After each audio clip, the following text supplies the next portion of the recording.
If you've seen my list of top 10 gateway games linked in the corner, you'd rightfully assume that I would be predisposed to liking Heat Pedal to the Metal, given how high Flamme Rouge placed on that list. In truth, I was very skeptical about Heat. As far as I was concerned, Flamme Rouge did not need to be improved upon, and all the changes Heat was adding on top only overcomplicated what was already a perfectly good game. Buddy, you're just a cheap knockoff. Oh no. I'm the upgrade.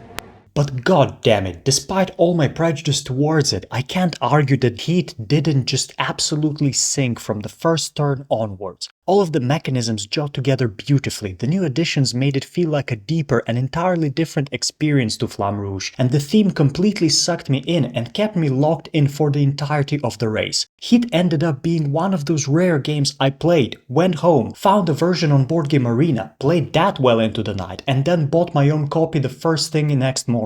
If you're familiar with Flamme Rouge, learning Heat will be an absolute piece of cake, and if you're not, well, Heat is still not a particularly complex game to learn, though there's enough going on here that I would hesitate calling it a gateway title. The primary gameplay loop still revolves around playing cards, moving the number of spaces shown on them, and trying to position yourself in a way that would allow you to get some free movement through slipstreaming. However, it is not the similarities to Flamme Rouge, but the additional gameplay elements included in Heat that make it such a standout experience to me. Chief amongst them are the ideas of shifting gears and heat. Shifting gears is pretty simple. At the start of your turn, you decide which gear you want to be in, potentially shifting one or at most two gears up or down, and that gear number will dictate how many cards you must play from your hand this turn. Heat, on the other hand, is the mechanism that makes this game what it is, which in hindsight is probably why it's called Heat and not Gear Stick or, I don't know, Cars Go Fast or something. The way this element is integrated into the game is absolutely beautiful, and you really get the idea that this was that core idea, that spark of creativity around which the rest of the gameplay elements were built. Mechanically, all Heat is a bunch of cards that clog up your hand without providing any movement. Players will usually start with a few Heat cards already in their deck, but the majority are going to be in a separate pile on your player board called the engine. As the game progresses, depending on your actions, you will either be moving Heat cards from the engine to your discard, eventually reshuffling them into your deck, or discarding them from your hand back into the engine and refilling that pile that way.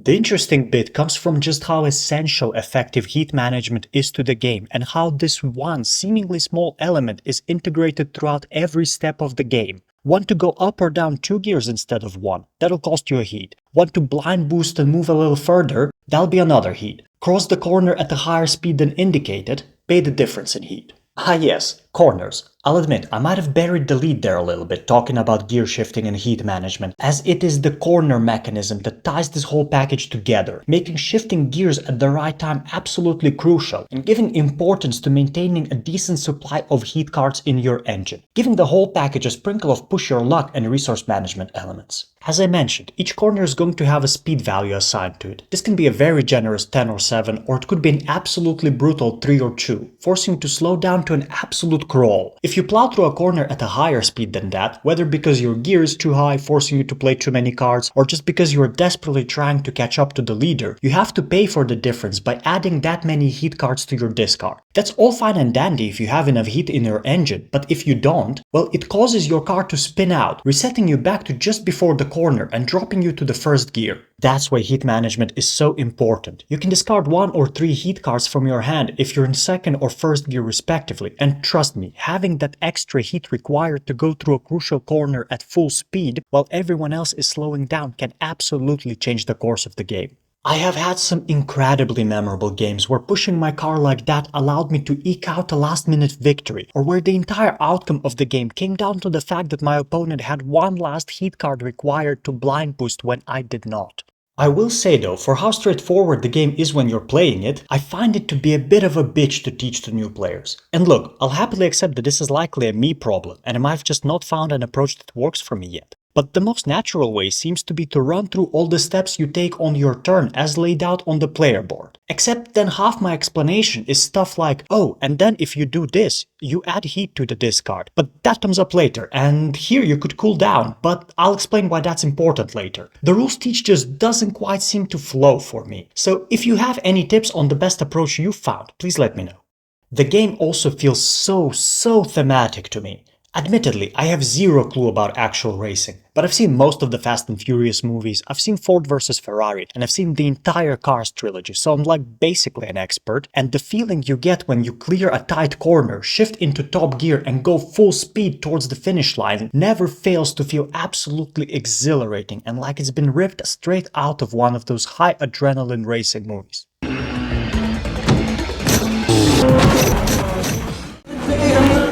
Next, I want to talk about the value proposition here. Heat is not a cheap game. In the UK it retails for anywhere between £45 and £65, which is notably more expensive than something like Flamme Rouge, Downforce or Formula D. But fuck me if you don't get your money's worth here, as the game is packed with what could essentially have been 2 or 3 separate expansions. For starters, you get 2 double-sided boards here, each with a map that feels distinctly different to the others, forcing you to change up your playstyle if you want to stay ahead of the competition. On top of that, you get a smaller module in the form of weather, which adds extra conditions to stretches of the road, like additional slipstreaming, allowing you to cross a corner at +1 speed, or adding an extra heat to the discard if you cross the corner too fast, all of which breathes new life into those 4 maps and again completely changes how you approach the race. Then there's the garage module, which mixes up the experience the most by introducing unique upgrade cards to individual player decks. Before the game even starts, the players are going to go through a few rounds of drafting cards, selecting some special cards to add to their deck. These can range from anything like a brand new cooling system that lets you go fast while simultaneously forcing you to add a heat to the discard and allowing you to discard a heat from your hand, or some brand new brakes which actually let you choose which of the 2 speed options on the card you'd like to use. These are honestly absolutely brilliant, add another layer of strategy to the game and make the whole experience feel much more tailored to your playstyle. But wait, we're still not done.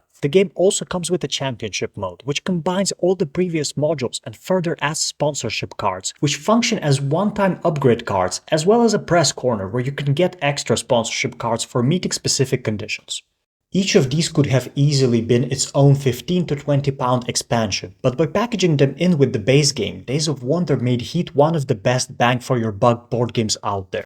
One final note before I conclude this. The box says the game is for 1 to 6 players, but really you want at least 4, maybe 3 at a push to experience this properly. The game does come with a very straightforward bot system, so you can easily bump your numbers up by adding 1 or 2 of those, but to be honest, I found their performance mixed and very map dependent. Their main purpose is to create more opportunities for slipstreaming and make the race more exciting, but as they are designed to move a number of spaces depending on how far away they are from a corner and are not limited by the corner speed limit, I found that on some of the tighter maps they can absolutely leave you in the dust. Heat is an amazing feat of board game design, taking a system I thought was already perfected in Flamme Rouge and adding just enough new stuff to make it feel completely fresh and exciting. Its puzzle feels completely different to that of other racing games, making you go beyond the idea of just gotta go fast, and actually consider when it's worth slowing down, and when it's time to put pedal to the metal and lay it all on the line for a chance at victory.